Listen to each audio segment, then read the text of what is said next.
through my travels over the years, across both this bike and my other GSXRs, I've covered approximately 50 countries. So that would be Australia for starters, which was my first and foremost. I have done Thailand a couple of times on rented CB400s, so that was the closest that I could rent to a sportier bike without it being a GSXR. And after that, it's been Europe, so that has been from Netherlands to Turkey and back again. Now, passing through Europe, sometimes you can pass multiple countries in the space of a day, so that really racked those numbers up. And then there was America, which was coast to coast and back again.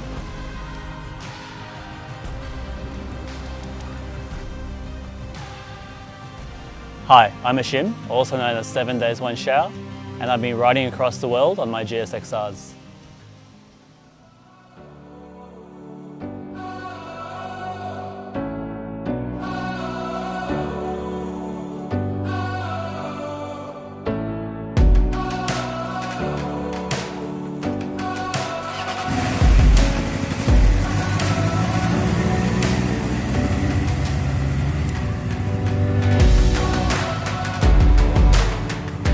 Each one of these trips, although it's been on the same bike, has brought with it a number of its own challenges.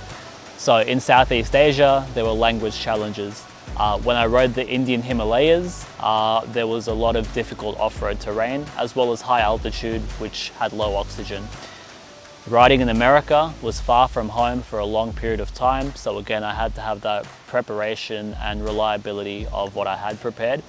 And finally in Europe, crossing borders brought with it its own challenges, especially as you get closer to Eastern Europe and Turkey. All of these rides have culminated into preparing me for the toughest ride that I've done so far, which was from Australia to India, specifically because in countries like Mongolia and Tajikistan, that road infrastructure does not exist. And with the lack of roads also means a lack of people, so you're really out there by yourself. And you've got to trust in your machine and yourself.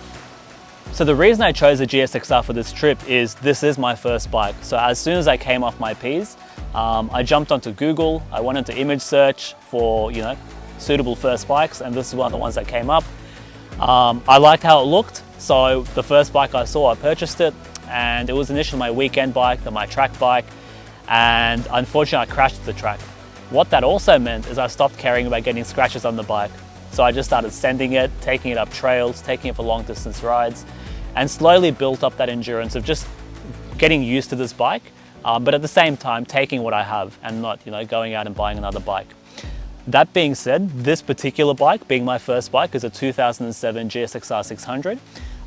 With this, I've covered most of the Australian eastern seaboard, and obviously from Australia to India, which is Siberia, Mongolia, Kazakhstan, Kyrgyzstan, Tajikistan, China, Pakistan and India. However, I've also had two other GSXRs. So when riding across America, I had a 2013 GSXR 600, and when riding from Netherlands to Turkey and back, I had a 2003 GSXR 600.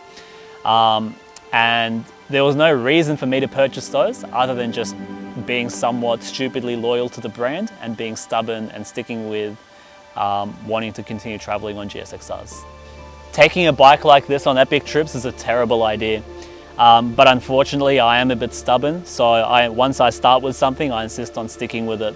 The first thing that comes to mind is you get quite sore, so it's quite an aggressive riding position with it being essentially a track bike for the road, but your body sort of develops an immunity to that over time. I haven't made any modifications to this bike for comfort. The only mods that I've made are for durability. So being a sport bike, it's got a lightweight alloy frame, which is very susceptible to snapping, especially with my luggage on the back going off-road for long periods of time. So what I've done is I've box welded the subframe, added additional supports to both the subframe and the front fairing stay, and I've also changed the clip-ons, which are the handlebars, from standard cast items to billet items.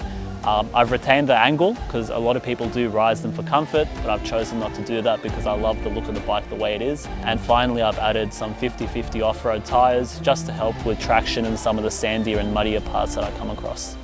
So the way I ride with confidence is having complete trust in my machine. The way and the reason I do that is this bike is all I have out there in the middle of nowhere. And that's also why I go to great lengths to not only prepare the bike as best I can at home, but also then shipping it halfway across the world. It's one thing to send a sport bike up a dirt track and post it on socials and get a big following.